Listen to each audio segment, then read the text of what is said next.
Welcome to lesson 6 of OpenOffice Base. In this lesson, we are going to learn about the structure of a database.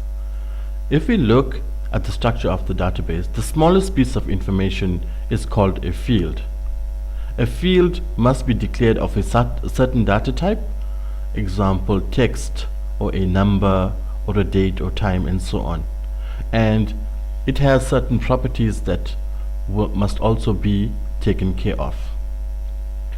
If we look at a patient database, the possible fields could include patient number, surname, first name, address, and so on. If we put a number of fields together, we get what we call is a record. A record is a collection of fields.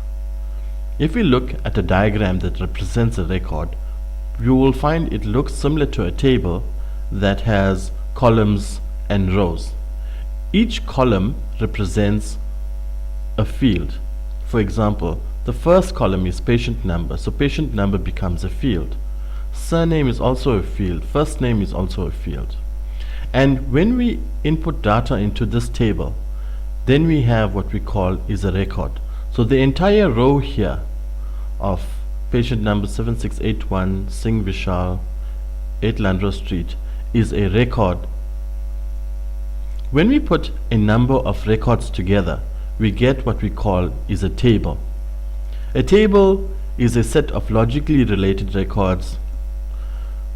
Again, we have a table. Each column represents a field and each row represents a record. So we can have as many records in our table as possible. To sum it up, we have fields. If we put a number of fields together, we get a record. And if you put a number of records together, we get a database table.